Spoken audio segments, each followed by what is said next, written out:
وإنها لكبيرة إلا على الخاشعين الذين يظنون أنهم ملاقو ربهم وأنهم إليه راجعون يا بني إسرائيل اذكروا نعمتي التي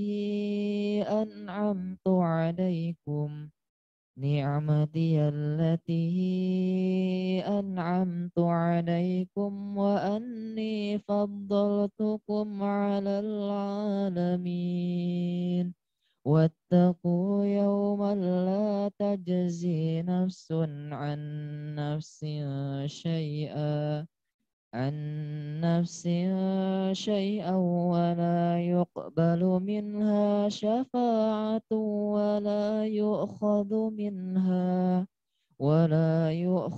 منها عدل ولا هم ينصرون صدق الله العظيم.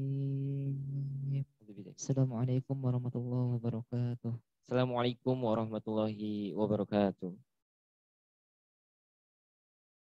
Innal hamdalillah nahmaduhu wa nasta'inuhu wa nastaghfiruh wa na'udzu billahi min syururi anfusina wa min sayyiati a'malina may yahdihillahu fala mudilla lahu wa may yudlilhu fala hadiyalah. Asyhadu an la ilaha illallah wa asyhadu anna Muhammadan abduhu wa rasuluh amma ba'd. Pertama-tama marilah kita panjatkan puji serta syukur kehadirat Allah Subhanahu wa taala yang mana berkat limpahan rahmatnya, berkat kasih sayangnya, alhamdulillah kita bisa bersama berkumpul di Masjid Al-Huriyah yang tercinta ini. Salawat serta salam semoga selalu senantiasa tercurah kepada suri tauladan kita baginda Nabi besar Muhammad sallallahu alaihi wasallam beserta para keluarga, sahabat dan insya Allah kita para pengikutnya hingga akhir zaman. Ahlan wa sahlan kami ucapkan kepada seluruh jamaah yang telah hadir baik di ruangan utama Al-Huriyah ataupun melalui Zoom meeting. Teman-teman semua, apa kabar?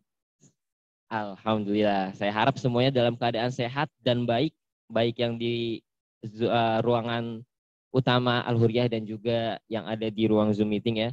Telah hadir bersama kita Ustadz Dr. Profesor Dr. Abdul Munif selaku Ketua DKM Al-Huriyah, yang mana insya Allah pada kesempatan kali ini kita akan melanjutkan kajian rutin Riyadhus Shalihin, menggali potensi kelebihan diri yang masih terpendam. Bagaimana Ustadz? Sudah siap Ustadz? Oke Ustadz, kabarnya bagaimana Ustadz hari ini? Alhamdulillah. Oke, kalau seperti itu tidak perlu berlama-lama lagi ya teman-teman semua, karena insya Allah mungkin sudah pada gak sabar nih ya untuk mendengarkan kajian dari Ustadz Abdul Munif. Kepada Ustadz kami persilakan. Bismillahirrahmanirrahim. Assalamualaikum warahmatullahi wabarakatuh. Alhamdulillahilladzi binikmatihi tatimmus salihat wa bifadlihi tanzilul barakat. Asyhadu an la ilaha illallah wahdahu la syarikalah wa asyhadu anna Muhammadan abduhu wa rasuluh la nabiyya ba'dah. Allahumma salli wa sallim ala sayyidina Muhammad wa ala alihi wa sahbihi ajmain. Amma ba'd. Puji syukur marilah selalu kita panjatkan kehadirat Allah Subhanahu wa taala, karena tiada kata yang paling baik dari seorang hamba ketika diberi kesempatan untuk hidup pada hari ini selain mengucapkan hamdalah. Segala puji bagi ya Allah yang telah memberikan kesempatan kepada kita semua, pada kami, untuk dapat melanjutkan aktivitas kehidupan sebagai hamba dan khalifah. Kita selalu berdoa moga-moga hari ini banyak kebaikan yang bisa kita lakukan. Moga-moga hari ini kita banyak mendapatkan kebaikan, mendapatkan ilmu, mendapatkan saudara. Dan tentu saja kita berharap moga-moga hari ini Allah senantiasa melimpahkan rahmat kepada kita. Salawat dan salam semoga senantiasa Allah curahkan pada Nabi kita Rasulullah Muhammad SAW.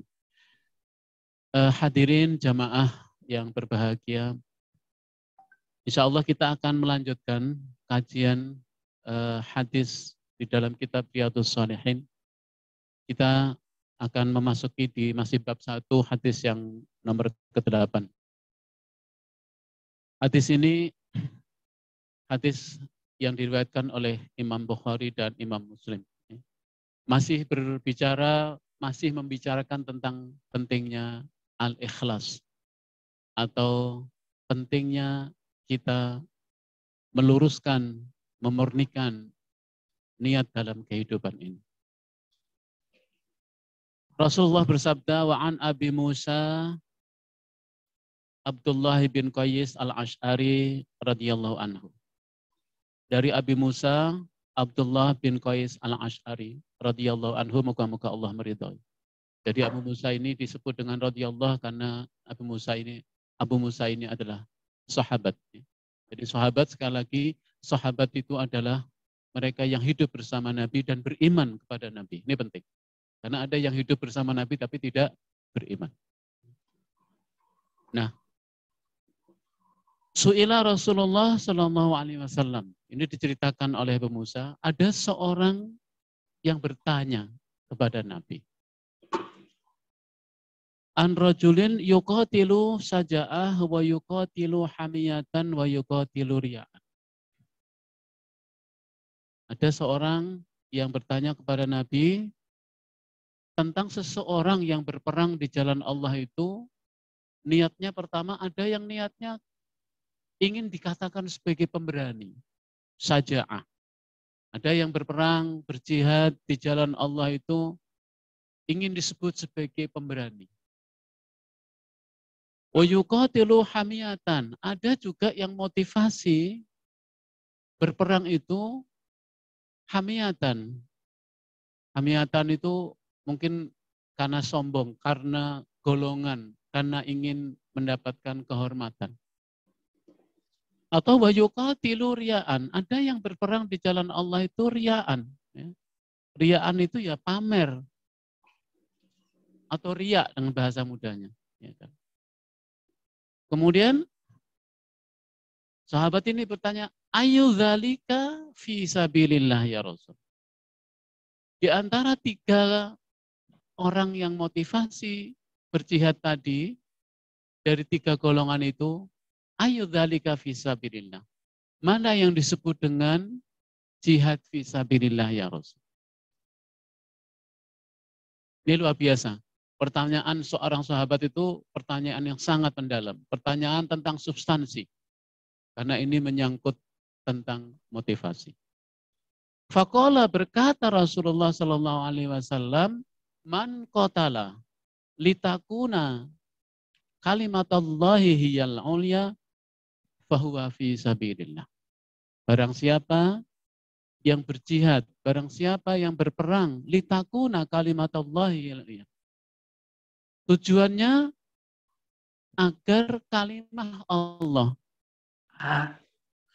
ini mulia, tinggi dan luhur, fahuwa fi sabilillah. Itulah yang disebut dengan jihad fi sabilillah. Ya. Jadi ini adalah kalimat yang sangat penting. Apa hikmah dari hadis atau kurang lebih kandungan dari hadis ini, sekalian? Ya. Kandungan dari hadis ini menunjukkan bahwa ternyata motivasi ya atau niat seseorang itu tanpa batas. Kalau kita menelusuri setiap orang, motivasi orang itu kan beragam sekali. Saking banyaknya sampai tanpa batas. Apa saja orang niatnya beragam sekali. Nah hadis ini menjadi kunci dan sekaligus barometer yang adil dan sempurna. Orang boleh motivasinya apa saja dalam hidup ini. Tapi saudara sekalian, motivasi yang paling sempurna, motivasi yang adil adalah ketika seorang itu berperang, berjihad karena ingin menegakkan kalimat Allah Subhanahu wa taala. Bukan ingin dikatakan pemberani, bukan ingin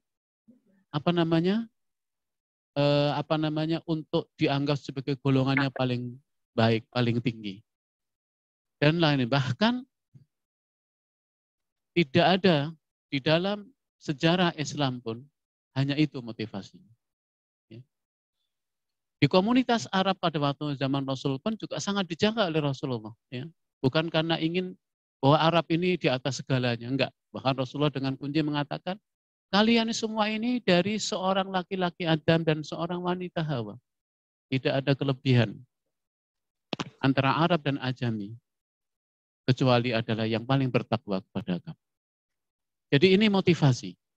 Dan ini saudara sekalian, jamaah sekalian, selalu diingatkan oleh Rasulullah SAW agar kita benar-benar selalu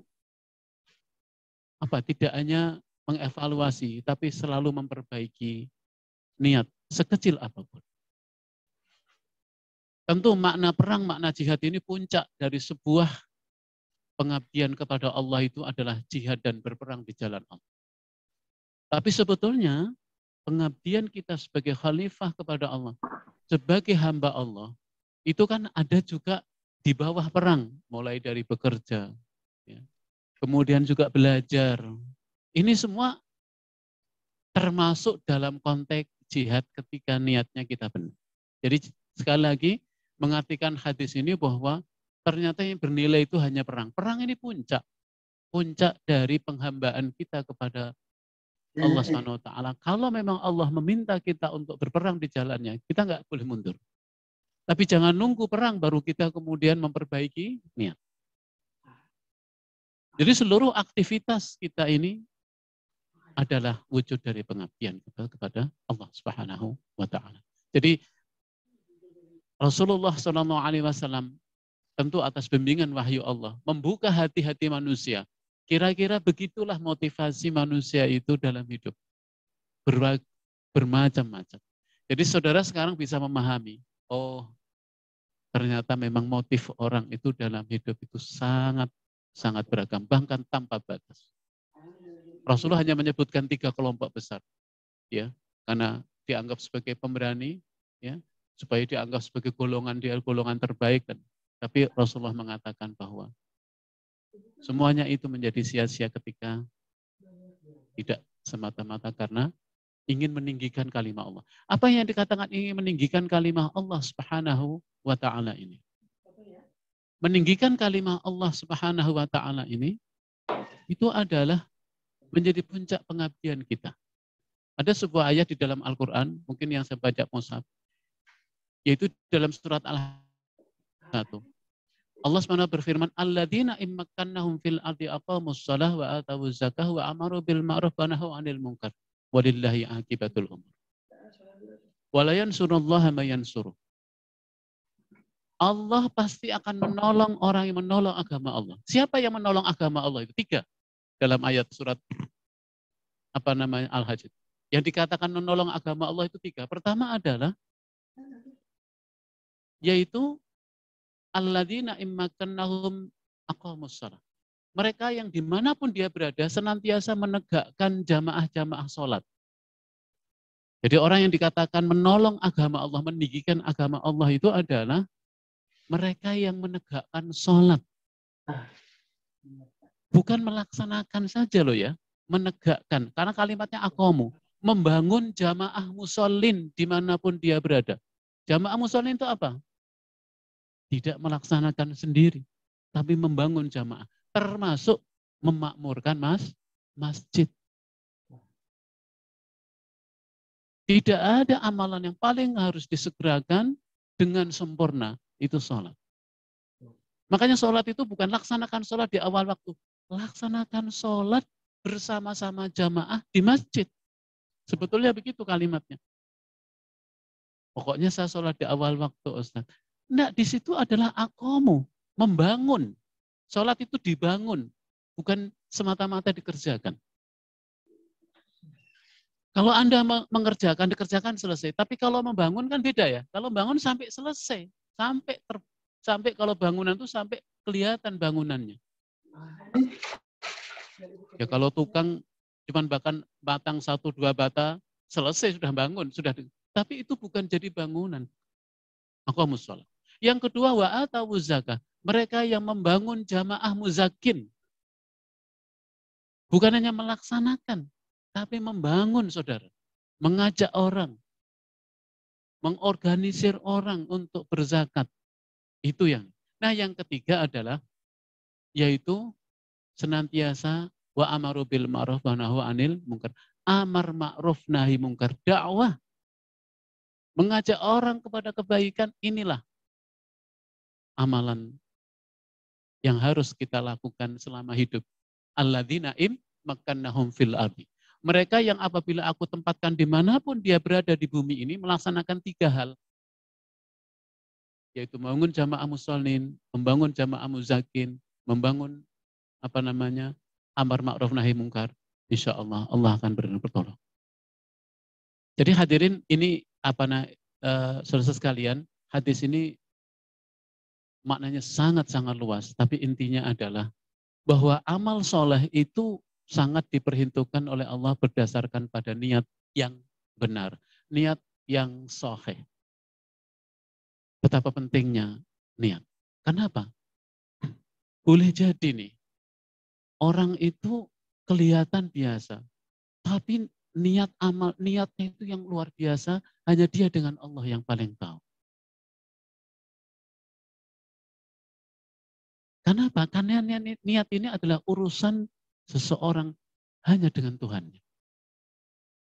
Maka tidak bisa dilihat hanya secara fisik. Makanya ini yang harus jadi pekerjaan. Pekerjaan pertama seorang hamba Allah adalah memperbaiki dan meluruskan niat. Kemudian hikmah hadis ini juga bahwa keutamaan jihad terwujud bagi orang-orang yang berperang di jalan Allah dengan tujuan untuk meninggikan kalimatnya. Ya. Bahwa kebenaran itu hanya dari Allah. Kebenaran itu hanya milik Allah.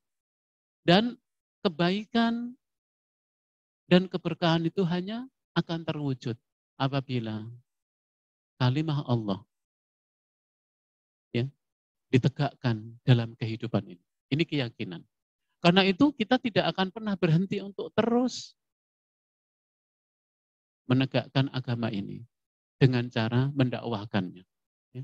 Ini namanya meninggikan kalimat, yaitu amar ma'ruf nahi mungkar. Kemudian hadis ini juga, ini kan hadisnya Rasulullah, sahabat bertanya pada Nabi ya, tentang bagaimana ya Rasul kalau ada orang yang berperang karena motivasi ini, itu, dan lain sebagainya. Rasul hanya menegaskan bahwa yang dikatakan fisabilillah itu kalau motivasinya untuk menegakkan, meninggikan kalimat Allah, bukan yang lain. Ini menunjukkan bahwa kita boleh bertanya terhadap sesuatu yang tidak kita ketahui. Makanya para sahabat juga bertanya. Ya kan? Tapi pertanyaannya ini pertanyaan yang berkualitas. Pertanyaan yang tujuannya supaya amal saya jadi baik. Bukan pertanyaan untuk mendebat. Nggak boleh ya kita ini bertanya, jangan kayak pertanyaannya orang Yahudi. Apa orang Yahudi itu? Yahudi itu orangnya bertanya, tapi kalau bertanya, dia supaya bisa menghindari kewajiban. Nah, orang yang baik itu kalau kita bertanya sesuatu, karena kita ingin supaya amal kita benar, supaya tidak mengulangi kesalahan yang dilakukan orang lain. Sayang hidup ini. Nah, inilah kira-kira pelajaran penting dari hadis ini. Makanya hadis ini dibuat dalam bentuk dialog. Ada yang bertanya, Nabi begini-begini, Nabi menjawab. Inilah cara Rasulullah mengajarkan agama ini. Terang, jelas, ya kan? Bertanya, Rasulullah menjawab. Dan ini sebetulnya diperintahkan di dalam agama. Jangan sampai kalian melakukan sesuatu, kamu tidak tahu dasar ilmunya. Coba dilihat di dalam surat Al-Isra ayat 36. Allah berfirman begini, "Wala taqfu ma laisa laka bihi ilmun. Innas sam'a wal basara wal fuada kullu ulaika kana anhu mas'ula." Janganlah kamu mengikuti sesuatu yang kamu tidak tahu dasar ilmunya, tidak tahu alasannya, tidak tahu apa hakikat perbuatan itu. Kenapa? Karena innas sam'a wal basara wal fuad. Karena sesungguhnya pendengaranmu, penglihatanmu, dan hatimu, dirimu ini akan dimintai pertanggungjawaban. Subhanallah, inilah hebatnya Islam itu. Jangan kita ini mengikuti sesuatu hanya karena ikut-ikutan. Kalau bahasa Madura itu ada. Jangan mengikuti sesuatu itu karena apa? Norok buntek, ikut aja. Nggak boleh. Kenapa? Karena kita ini levelnya adalah orang yang sudah harus mempertanggungjawabkan amal. Makanya hadis ini senada dengan ayat Allah Subhanahu wa taala agar kita ini apa ya? Bertanya dan rajin bertanya, tapi motivasi pertanyaannya supaya saya menjadi lebih baik. Supaya menjadi lebih benar. Supaya terhindar dari kesalahan-kesalahan yang lebih panjang. Jangan sampai saya sering melihat mahasiswa kalau sudah dosen beri kesempatan pertanyaan tidak bertanya. Sayang ini. Anda bertemu dengan orang yang Anda anggap dia lebih tahu, tapi kita enggak bertanya. Tapi janganlah bertanya seperti orang munafik dan orang kafir. Bertanya itu untuk menghindari, untuk apa? Untuk mendebat, untuk menghina, atau untuk menjatuhkan. Ini bukan karakter orang yang beriman. Ya. Kemudian hadis ini juga hikmahnya bahwa kewajiban dalam menuntut ilmu itu lebih dulu dari amal. Jadi ilmu lebih dulu dari amal. Kenapa tadi? Jelas. Bahwa amal seseorang itu dinilai berdasarkan niat. Niat ini mencangkup dua, motivasi dan cara mengerjakannya ya kan. Kalau kita nggak tahu ilmunya, maka pekerjaan kita menjadi sia-sia.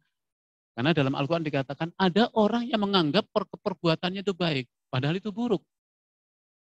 Allati sa'yuhum fil hayatidul. Mereka menganggap bahwa apa yang dikerjakan di dunia baik, padahal di hadapan Allah itu jelek. Kan sayang gitu. Jadi kita terjebak kepada penilaian diri sendiri. Bertanyalah kepada orang-orang yang mengerti. Agar apa? Agar amal kita ini dilandasi ilmu. Makanya dalam Islam itu kenapa ayat pertama itu adalah Iqra bismi rabbikal ladzi khalaq. Bacalah atas nama Tuhan. Apa ini menunjukkan? Islam dari awal adalah dia motivasi pertama adalah jihad. Jihad mengapa? Jihad melawan kebodohan. Karena Islam tidak menghendaki kita ini bodoh. Makanya ayat Iqra itu bacalah, ilmuilah kamu. Fa'lam annahu la ilaha illallah katanya. Ketahuilah, ilmuilah dirimu itu dengan kalimat la ilaha illallah. Jadi motivasi itu menggambarkan tentang ilmu. Kemudian ini juga hadis ini menjelaskan bahwa ketamakan terhadap dunia dan berperang karena kepentingan pribadi, bukan karena ketaatan kepada Allah, adalah hal yang tercela di dalam pandangan Islam. Ya. Itu kira-kira hadis nomor 8. Semoga kita dapat mengambil ya. Berikutnya akan lanjutkan kepada hadis nomor 9. Hadis nomor 9 dari kitab Riyadhus Shalihin bab 1 ini masih tentu bab tentang pentingnya ikhlas. Wa an Abi Bakrah Nufai bin Al-Haris Al-Thaqafi radhiyallahu anhu. Ini juga diceritakan oleh seorang sahabat namanya Abu Bakrah bin Haris Al-Thaqafi. Anna Nabi sallallahu alaihi wasallam, sesungguhnya Nabi Muhammad sallallahu alaihi wasallam bersabda, qol. Apa kata Nabi? Idzal taqal al-maqtul qala al-muslimani bisayfihima fal qatal wal maqtul finnar. Ya. Apabila dua orang muslim ini, apabila dua orang muslim saling berhadap-hadapan, kemudian keduanya membawa pedang dan keduanya ingin saling membunuh. Ya. Apabila dua orang muslim berhadapan-hadapan dengan pedang lengkap dan ingin saling membunuh, maka kata Rasulullah tegas ini, fal qatil wal maqtul finnar. Yang membunuh dan yang terbunuh keduanya masuk neraka. Ini Nabi jelas. Apabila dua orang muslim bertemu berhadapan-hadapan dengan membawa pedang yang lengkap dan ingin saling membunuh dan terjadi pembunuhan itu, maka Rasulullah mengatakan, yang membunuh dan yang terbunuh keduanya masuk neraka. Ini kan belum terjadi, tetapi Rasulullah menggunakan pengandaian. supaya ini tidak terjadi, kan gitu ya. Ini diantara. Kemudian sahabat bertanya, qultu, aku bertanya, ya Rasulullah, hadzal qatil fama bala. Ya Rasulullah, yang membunuh jelas akan masuk neraka. Fama bala, bagaimana dengan sebaliknya yang terbunuh? Kenapa dia dimasukkan ke neraka ya Rasul? Apa jawab Rasulullah? Innahu kana harisan ala qatli sahibihi. Muttafaq alaih. Hadis ini diriwayatkan oleh Imam Bukhari dan Imam Muslim. Kata Rasulullah, sesungguhnya yang terbunuh itu juga harison. Punya keinginan untuk membunuh saudaranya. Motif. Ya. Karena yang terbunuh itu sebetulnya juga ingin membunuh saudaranya. Ala qatli sahibihi. Masya Allah hadirin, hadis ini pelajaran pentingnya adalah, kalau dalam pandangan saya adalah, bahwa Rasulullah Shallallahu Alaihi Wasallam ya menegaskan, bahwa membunuh adalah dosa besar yang menjadi penyebab seseorang masuk ke dalam neraka. Membunuh adalah dosa besar yang menyebabkan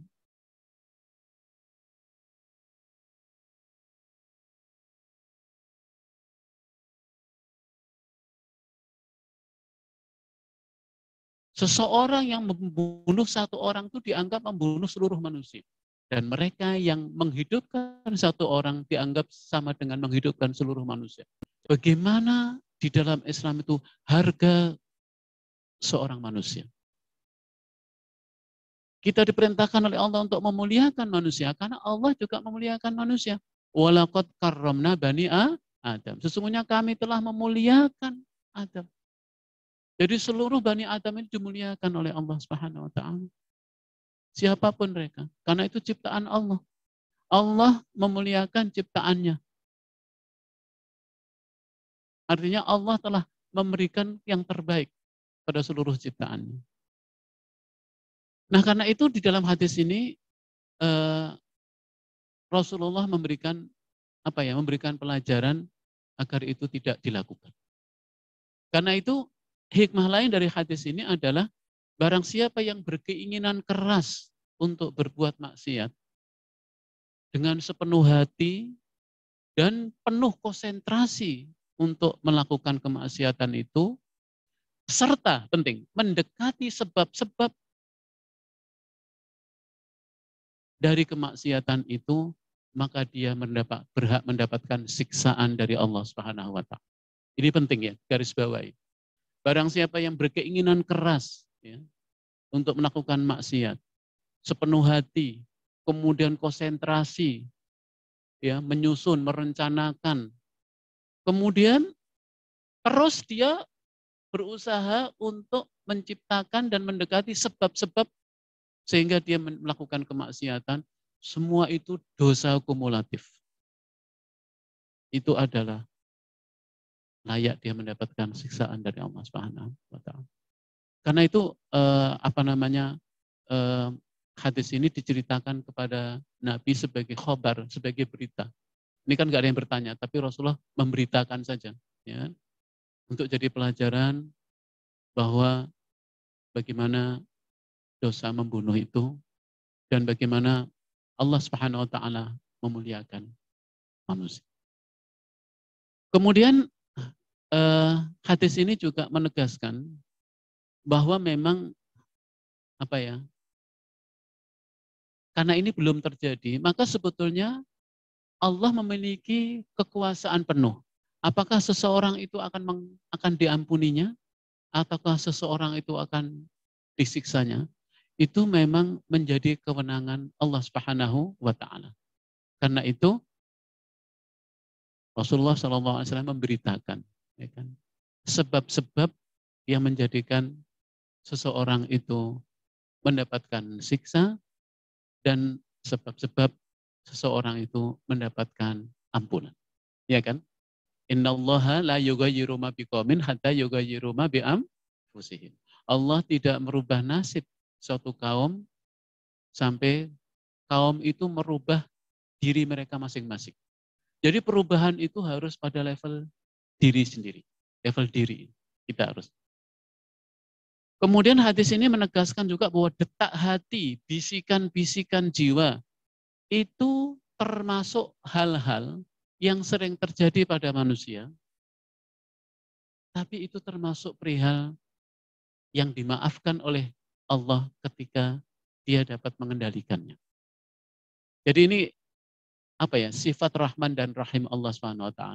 Kalau itu baru niat, ya, itu insya Allah menjadi kebaikan. Ya, makanya hadis tadi, jika mereka bertemu nih, dua orang muslim, dan keinginanku untuk saling membunuh, maka yang terbunuh dan yang membunuh masuk neraka. Ya. Jadi ini belum terjadi agar kita senantiasa mengendalikan bisikan hati. Ini kalau mungkin tentang tazkiyatun nafs ini. Apa penyakit-penyakit hati ini? Bagaimana proses perbuatan itu sampai dikerjakan dari awal lahirnya bisikan hati. Dari mana munculnya bisikan hati itu? Apa saja yang bisa membisikkan kepada hati kita? Bagaimana mengelola hati itu? Ini luar biasa hadirin. Karena terletak segala sesuatu pada hati. Allah bahaya. Di dalam diri seseorang itu ada satu atau segumpal daging, segumpal darah yang apabila itu bagus, maka bagus seluruh amalnya. Ala wahiyya al-qalbu, itulah hati. Jadi memanage hati itu adalah sangat penting. Tapi Allah Maha Sayang, kalau masih niat, masih bisikan, tapi tidak jadi dikerjakan, itu dinilai oleh Allah sebagai kebaikan. Karena dia bisa mengendalikan. Iya kan masalahnya? Dia bisa mengendalikan. Kemudian hadis ini juga kandungannya adalah peringatan agar mewaspadai sikap saling bermusuhan antar sesama muslim. Ini penting. Mewaspadai agar sikap saling permusuhan sesama muslim itu dapat kita kendalikan. Sebab hal itu dapat menjadikan Islam itu menjadi lemah. Perjuangan muslim menjadi gagal. Dan yang lebih penting lagi, permusuhan itu akan mendatangkan kemurkaan dari Allah Subhanahu wa Ta'ala. Jadi kan ini peringatan Rasul ini. Jangan bermusuhan. Kalian ini saudara. Mukmin itu saudara sesama mukmin. Tidak boleh saling menyakiti. Tidak boleh saling menyerang. Tidak boleh saling iri. Kita ini saudara. Kita telah dipertemukan, dipersaudarakan oleh Allah dengan agama ini, dengan iman. Kita dipersaudarakan oleh Allah dengan satu Rasul kita yang kita ikuti, dengan Al-Quran. Dan semua perbuatan itu menjurus kepada semangat membangun persaudaraan. Makanya konsepnya dalam Islam itu, persaudaraan itu fa'aslihu bainakum. Hendaknya kalian rawat persaudaraan itu. Jangan ada permusuhan. Makanya saya selalu berniat ketika pagi hari ini, ya Allah, moga-moga hari ini saya banyak menambah saudara. Ya Allah, jangan jadikan hari ini bertambahnya musuh dalam kehidupan saya. Yang tadinya musuh jadi teman. Inilah kehebatan. Karena ketika kita bisa merubah dari permusuhan menjadi teman, itulah kekuatan Anda. Anda orang yang kuat. Karena dapat mengendalikan amarah. Jadi hadis ini peringatan agar kita saling mewaspadai sikap permusuhan. Enggak usah menghina orang lain, enggak usah menuduh orang lain permusuhan. Kita saja sekarang ini. Ketika datang muncul sifat-sifat itu yang harus kita waspadai. Ini adalah bisikan dari setan, bisikan yang bukan dari Allah. Supaya kita selalu bermusuhan. Yang terjadi kan sekarang ini kan demikian. Ya kan? Padahal misi Islam pertama itu adalah mempersaudarakan. Kan? Persaudaraan. Persaudaraan itu tidak hanya saling mengenal, tapi sudah mengenal dengan tangan dekat. Kita ini bermusuhan karena saling tidak mengenal dengan benar. Kita lebih percaya tentang saudara kita dari orang lain, terutama dari WA ya sekarang. Ya kan? Permusuhan itu tadinya baik-baik saja, begitu membaca WA, oh jadi musuh. Ini kan gawat. Ya. Betapa mudahnya yang tadinya pahala menjadi dosa. Itu adalah hadis yang ke-9, masih berbicara tentang pentingnya kita memperbaiki ini. Ada waktu masih? Sampai berapa? 6:45. Ya. Baik, kemudian saya lanjutkan satu hadis lagi, nanti insya Allah bisa kita. Ya. Kecuali kalau ada yang bertanya ya silakan kalau ada yang bertanya. Baik, hadis yang nomor ke-10 ini saya baca saja, hadisnya agak panjang. Ya. Wa an Abi Hurairah radhiyallahu anhu qala Rasulullah sallallahu alaihi wasallam ya.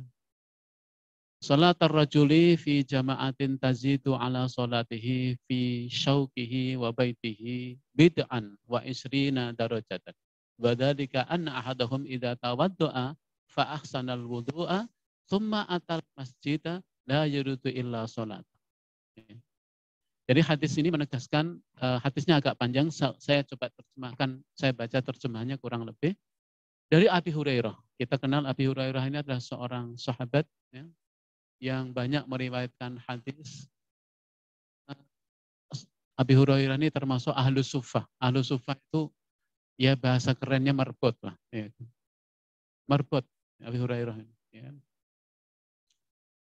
Nah, apa kata Abi Hurairah menceritakan Rasulullah SAW bersabda bahwa sholatnya seorang laki-laki dengan berjamaah itu artinya berjamaah di masjid melebihi sholatnya di pasar dan di rumahnya. Baik secara sendiri-sendiri terutama. Dengan ya 20 sampai bertingkat-tingkat. Yang demikian itu ialah karena apabila seseorang itu berwudu dan membaguskan cara wudhunya, kemudian mendatangi masjid, dan tidak menghendaki dia datang ke masjid itu, melainkan hendak menunaikan sholat. Dan tidak ada pula yang menggerakkan seseorang itu pergi ke masjid kecuali hendak sholat. Dan maka, kata Rasulullah, tidaklah ia melangkahkan kakinya selangkah demi selangkah kecuali Allah akan menaikkan derajatnya. Dan leburlah satu kesalahan setiap langkah itu. Sampai memasuki masjid. Apabila ia telah masuk masjid, maka ia memperoleh pahala seperti dalam keadaan sholat. Jadi menunggu sholat saja, dia sudah mendapatkan pahala seperti sholat. Juga para malaikat, ya, ketika ada di dalam masjid itu, para malaikat mendoakan untuk mendapatkan rahmat dari Tuhan atau dari Allah selama dia berada di dalam masjid, ya Allah. Ya. Para malaikat itu berkata, apa doanya? Ya Allah, kasihanilah orang ini, wahai Allah, ampunilah dia, ya Allah, terimalah taubatnya. Hal demikian ini selama orang tersebut tidak berbuat buruk di dalam masjid. Ingat, selama orang itu tidak berburuk di masjid. Apa itu berbuat buruk di dalam masjid itu?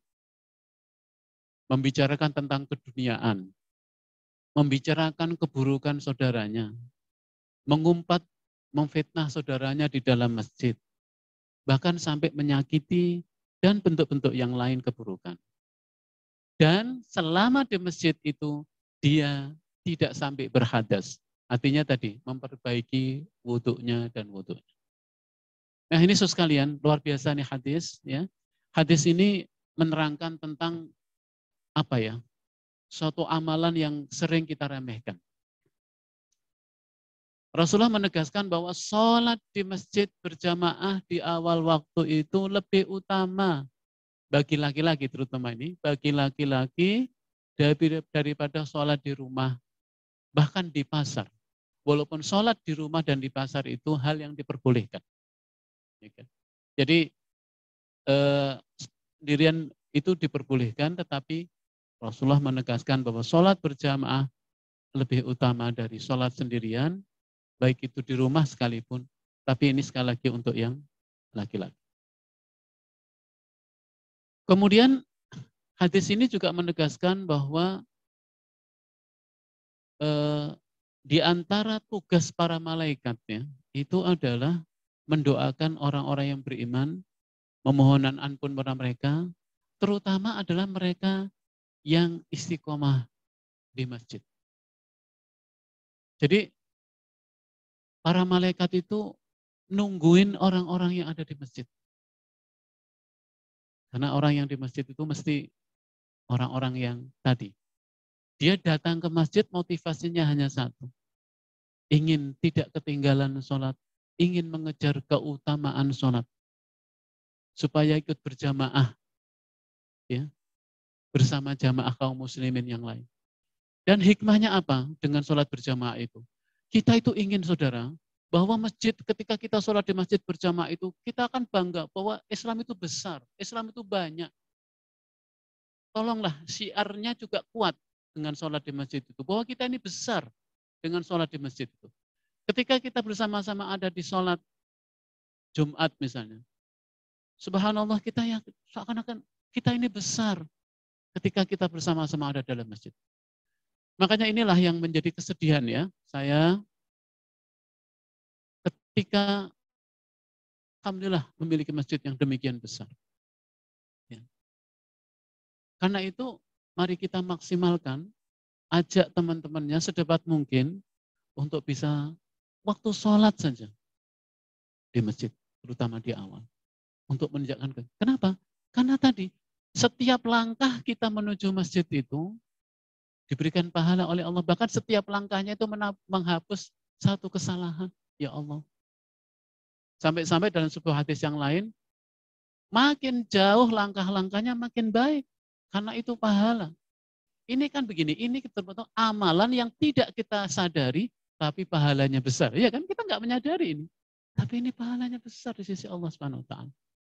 Bahkan sampai Rasulullah mengatakan, yang paling bagus kalau berangkatnya itu dengan pulang dari masjid itu, jalan yang dilalui berbeda. Supaya apa? Supaya makin banyak makhluk-makhluk Allah yang mendoakan. Supaya makin banyak para malaikat yang mendoakan setiap langkah-langkah kita. Ya, saya kira ini bab sudah banyak dibahas. Karena sholat, utamaan sholat di masjid ini hal yang sangat disyariatkan di dalam agama ini. Kemudian kita dianjurkan untuk menunggu waktu sholat. Nah ini, jadi tadi kan datang ke masjid lalu menunggu waktunya sholat, itu pahalanya sampai dengan sholat. Ini yang berat. Ya. Kita selingnya belakangan, sudah dengar adzan belakangan aja. Kan gitu. Kemudian ini juga anjuran dari hadis ini agar kita senantiasa terus merawat dan memperpanjang wudhu, memperbaiki wudhu. Jangan diremehkan ini. Ini amalan yang tidak semua orang ketahui, hanya Allah yang tahu. Ketika kita batal, segera berwudhu. Janganlah keluar dari kamar mandi, melainkan Anda telah berwudhu, telah mengantongi wudhu. Karena inilah yang menjadi sebab Bilal itu terompahnya saja kedengaran di surga. Rasulullah mengatakan, wahai Bilal, apa yang kamu lakukan? Aku mendengarkan terompahmu itu di surga. Bayangkan, sandalnya aja udah masuk surga. Apa kata Rasulullah? Pertanyaan itu. Jadi ini ditanya kepada kepada Bilal. Jawabnya Bilal, apa ya? Ya saya hanya orang yang memperpanjang wudhu, selalu berwudhu dan dilengkapi lagi setelah selesai wudhu itu selalu sholat 2 rakaat. Itu saja. Ya Allah, itulah yang menyebabkan orangnya masih di dunia, tapi langkah-langkahnya sudah kedengaran di surga. Jangan remehkan amalan ini. Karena amalan ini amalan yang tidak banyak orang tahu, tapi Anda dengan Allah yang tahu. Ada yang membahas tentang mengapa memperpanjang wudhu ini baik. Karena orang itu kalau memiliki wudhu, auranya akan kelihatan pada semua perilakunya. Wajahnya, tindak tanduknya, senyumannya terlihat. Karena muka-mukanya basah oleh wudhu. Demikian hadirin, moga-moga kita dapat mengambil pelajaran dan hikmah dari hadis ini. Insya Allah masih ada waktu, fadhal kalau ada yang ingin menambah ya, dari penjelasan pada pagi hari ini. Saya kembalikan kepada moderator. Fadhal, silakan. Syukran jazakallahu khairan katsiran Ustaz Dr. Abdul Munif yang telah menjelaskan mengenai bab 8, 9 dan 10 tadi ya. Dari Riyadhus Shalihin bab niat. Untuk selanjutnya insya Allah akan ada sesi tanya jawab, namun terkait dengan waktu kita yang terbatas hanya diberikan satu kesempatan spesial kepada orang yang beruntung nih ya, di antara kita semua nih yang ada di sini. Mungkin siapa yang ingin bertanya bisa langsung acungkan tangannya. Mungkin dari Ustadz bisa memilih Tat, hanya satu orang spesial Tat. Ada yang dari ruang Zoom atau dari sini? Oke, boleh baik.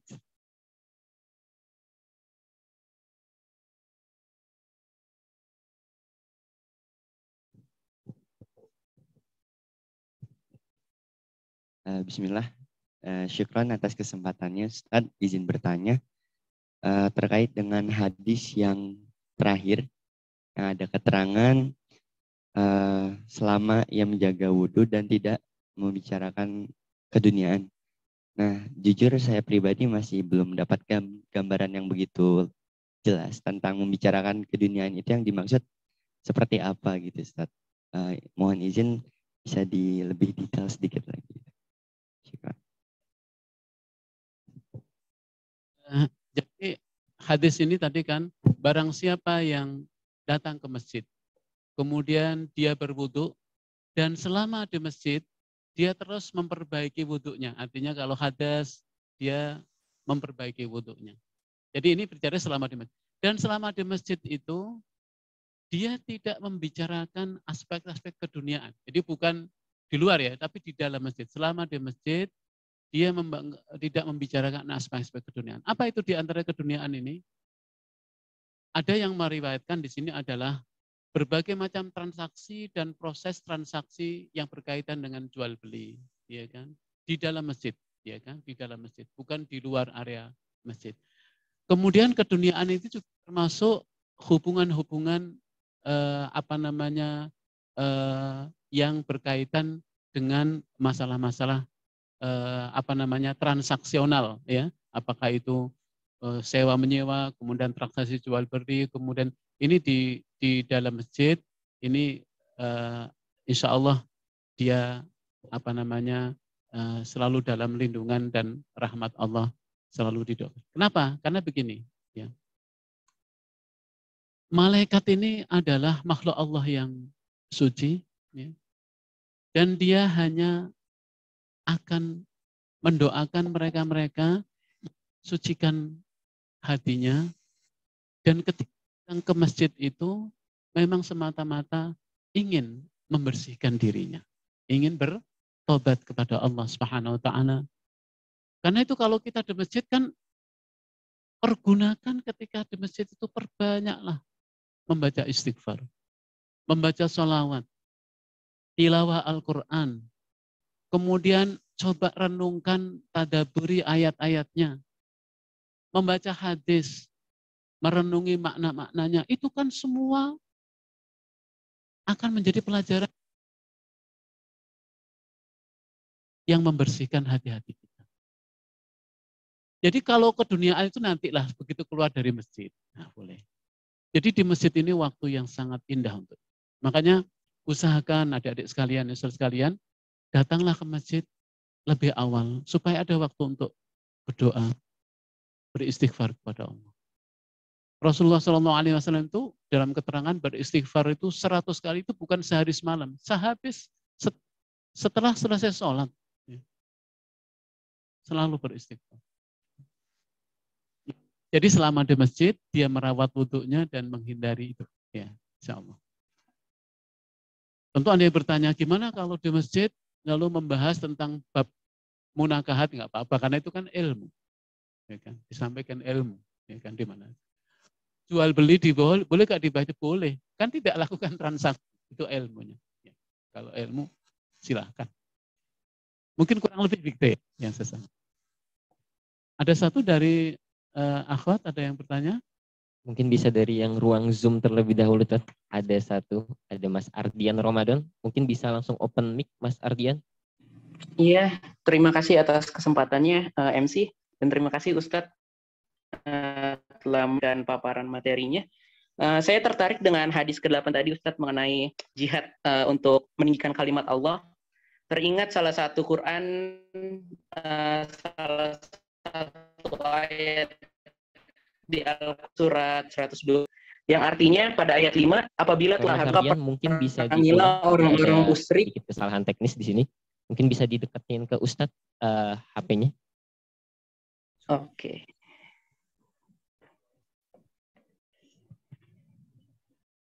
Oke, mungkin bisa sekali lagi, Mas. Oke, tadi saya tertarik hadis ke-8 tentang jihad di jalan Allah dalam meninggikan kalimat Allah. Teringat dalam salah satu ayat di surat Al-Taubah ayat 5 dan ayat 20, apabila haram maka panggillah orang-orang musyrik di mana saja kamu temui, tangkaplah dan kepunglah mereka dan awasilah di tempat-tempat pengintaian. Jika mereka melaksanakan sholat serta menunaikan zakat, maka berilah bebasan ke mereka, pengampun maha penyayang. Dan pada ayat 123 ayat At-Taubah, masih ayat At-Taubah, yaitu artinya, wahai orang-orang yang beriman, perangilah orang-orang kafir yang di sekitar kamu, dan hendaklah mereka merasakan sikap tegas darimu, dan ketahuilah bahwa Allah bersama orang-orang yang bertakwa. Nah, mengenai dua ayat tersebut, pengimplementasian kita pada saat ini itu seperti apa ya Ustaz? Mengamalkan ayat-ayat tersebut. Dan apakah jika kita mengamalkan ayat tersebut pada masa ini termasuk salah satu bentuk jihad kita di jalan Allah? Demikian Ustaz, mohon penjelasannya. Terima kasih. Ya, baik. Jadi hadis ini tentu senada secara substansi dengan ayat-ayat Allah Subhanahu wa taala.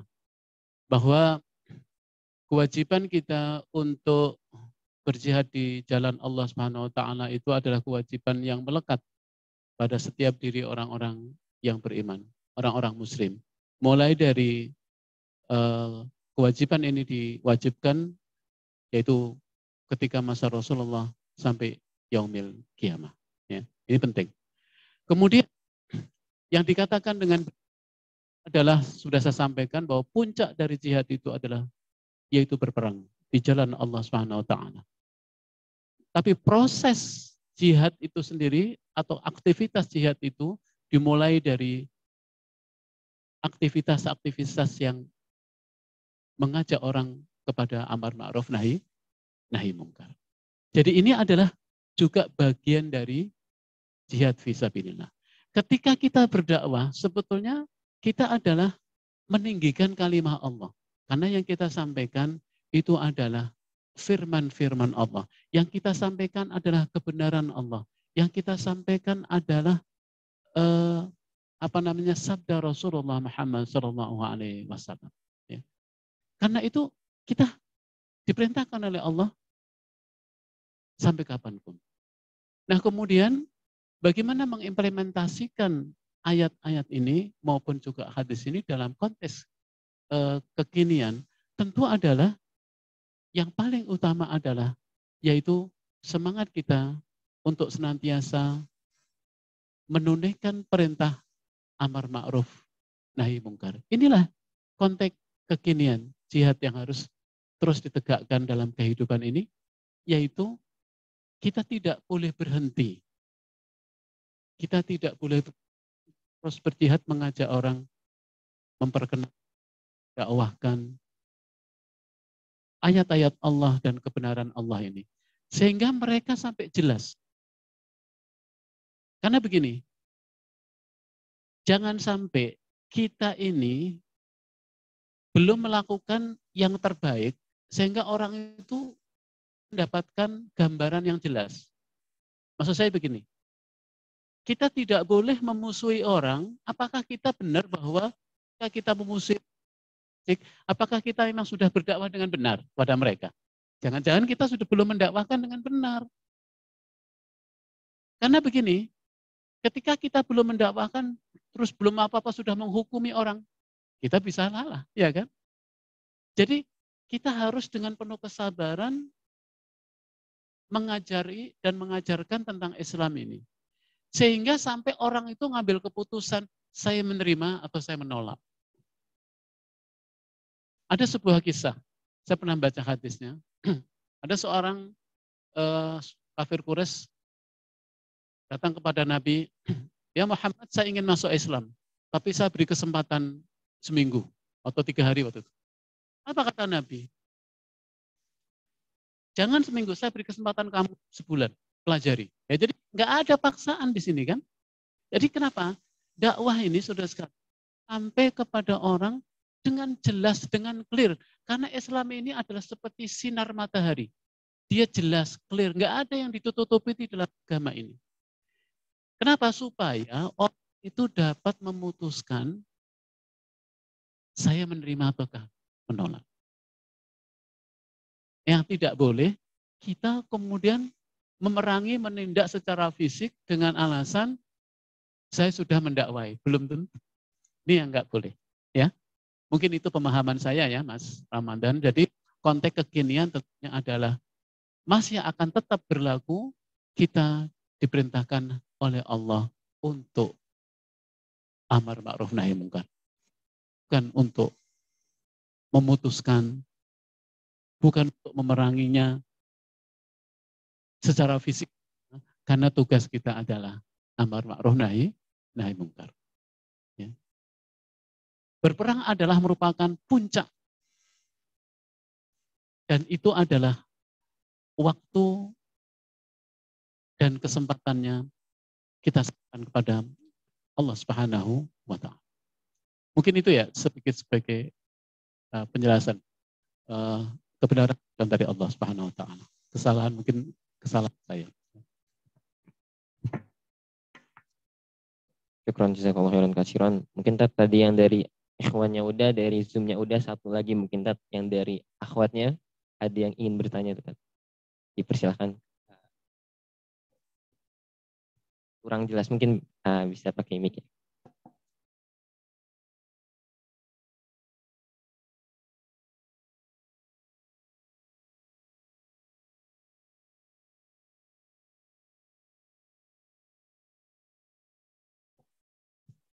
Assalamualaikum Ustadz, saya izin bertanya. Tadi itu kan ada 3 golongan orang-orang yang menolong agama Allah. Salah satunya adalah membangun jamaah sholat. Nah, pertanyaannya, ada tantangan bagi saya ketika kita udah mengajak teman untuk sholat berjamaah, tapi mereka bilang duluan aja. Karena salah satu alasannya adalah karena ngerjain tugas. Tugas kan adalah salah satu ilmu ya, Ustadz. Tadi Ustadz juga bilang ilmu lebih diutamakan daripada amal. Nah, saya jadi bingung apakah kita jawab duluan aja, kita sholat duluan sendiri, atau nungguin mereka. Terima kasih, Ustadz. Ya, terima kasih. Ya, terhadap kondisi seperti itu memang tidak bisa kita pungkiri, selalu ada. Karena itu menggerakkan orang untuk bisa sholat di awal waktu itu adalah sebuah sebuah karunia. Nggak semua orang bisa, itu harus kita akui. Ketika kita memprioritaskan sesuatu, karena kita kan tahu nilai itu. Sudah tahu nilai itu, kemudian kita juga memerangi diri untuk bisa melaksanakannya dengan, atau bahkan kita mengatur situasinya sehingga kita bisa di awal waktu. Ini semuanya adalah bentuk dari karunia. Makanya ketika Anda bisa sholat di awal waktu, ingatlah itu karunia Allah Subhanahu wa Ta'ala. Karena untuk bisa melakukan itu ya ilmunya, kemudian sudah tahu fadilahnya, bahkan Anda juga harus mengurangi dan juga menunda yang lain, kemudian bahkan sudah persiapan gitu ya ini. Nah, kalau alasannya bahwa, loh saya kan juga belajar. Oh iya, belajar itu diperintahkan oleh Allah Subhanahu wa taala. Tapi dalam Islam itu ada namanya prioritas. Justru ilmu itu lebih dahulu karena untuk dapat diamalkan. Ilmu itu kita pelajari tujuannya dua. Pertama adalah ilmu itu kita pelajari supaya ilmu itu menjadi petunjuk untuk beriman kepada Allah. Ya kan? Ilmu itu. Yang kedua, ilmu itu kita pelajari karena ilmu itu jadi menjadi petunjuk kita dalam beramal. Jadi ilmu itu tujuannya dua. Orang yang punya ilmu tapi iman dan amalnya tidak makin baik, itu juga ilmunya itu ada yang salah. Makanya ini kan juga sama kebaikan. Iya, tapi prioritas beda lagi. Seseorang yang berilmu tidak mungkin menyanyiakan sholat di awal waktu kan? Itu kan. Jadi nggak bisa jadikan alasan, saya kan juga mencari ilmu. Padahal mencari ilmu itu tujuannya supaya tahu apa-apa yang utama dalam hidup, ya kan? Ngerti, paham ya? Ya. Jadi kalau ngerti ilmu tapi menyanyiakan sholat di awal waktu, tentu ada yang kurang tepat, ya kan? Karena dia mempelajarinya justru supaya kita paham mana yang utama. Mungkin itu ya, ya. Karena itu jalan saja terus. Karena begini, jangan pernah bosan mengajak kebaikan. Kenapa? Anda mengajak saja sudah dicatat pahala kok oleh Allah. Dan orang mengajak itu kan ada 3 kemungkinan. Pertama, ajakan Anda diterima, bersyukurlah kepada Allah. Ajakan Anda ditolak, tetaplah bersyukurlah kepada Allah, moga-moga menambah kesabaran saya. Nah yang ketiga nih, apa? Menerima enggak, menolak enggak, apa? Biasanya kan kalau diajak itu, dicuekin. Menerima enggak, menolak enggak. Ya. Karena semua bernilai pahala. Itulah hebatnya orang muslim itu, semua kebaikannya itu bernilai pahala di sisi Allah Subhanahu wa taala. Mungkin itu. Syukron, jazakallahu khairan katsiran kepada Ustadz atas jawaban-jawabannya. Insyaallah acara selanjutnya mungkin akan ada doa sebagai doa penutup yang langsung akan dipimpin oleh Ustadz. Mari kita berdoa kepada Allah Subhanahu wa taala. Bersama-sama membaca istighfar, astaghfirullahaladzim. Li wali walidayya wali ashabil huquqil wajibatil aliyya wali masyaikhina wali akhwalina wal jami'il muslimina wal muslimat wal mu'minina wal bi rahmatika ya arhamar rahimin. Allahumma ja'alna minal ladina yastami'una al-qawla fayattabi'una ahsana. Allahumma inna nas'aluka ridhaka wal jannah wa na'udzubika min sakhatika wan nar. Allahumma a'inna ala dzikrika wa syukrika wa husni ibadatik. Allahumma inna nas'aluka al-huda wat tuqa wal afafa wal ghina. Allahumma ahsin akibatana fil umuri kulliha wa ajirna min hisyid dunya wa adzabil akhirah. Allahumma inna nas'aluka imanan daima wa nas'aluka qalban khashi'ah wa nas'aluka yaqinan shadiqah wa nas'aluka rizqan halalan thayyiban wa nas'aluka amalan maqbula wa nas'aluka ilman nafi'ah. Rabbana atina fid dunya hasanah wa fil akhirati hasanah wa qina adzabannar. Alhamdulillahi rabbil alamin. Assalamualaikum warahmatullahi wabarakatuh. Waalaikumsalam warahmatullahi wabarakatuh. Dengan berakhirnya pembacaan doa dari Profesor Abdul Munif, maka telah sampailah kita pada akhir acara. Kembali diingatkan untuk teman-teman semua bahwasanya insya Allah kajian rutin Riyadhus Shalihin akan dilaksanakan kembali pada minggu depan. Oleh karena itu mungkin bisa disampaikan ke teman-temannya dan juga jangan pernah lelah untuk kembali datang ke sini, kembali mendengarkan ilmu, karena semoga dengan apa yang tadi disampaikan oleh Ustadz bisa menambah semangat kita dan untuk beramal dan juga untuk mencari ilmu lebih. Syukran jazakallahu khairan katsiran kepada Ustadz Abdul Munif. Kami ucapkan sekali lagi, kurang lebihnya mohon maaf. Wabillahi taufiq wal hidayah. Wassalamualaikum warahmatullahi wabarakatuh.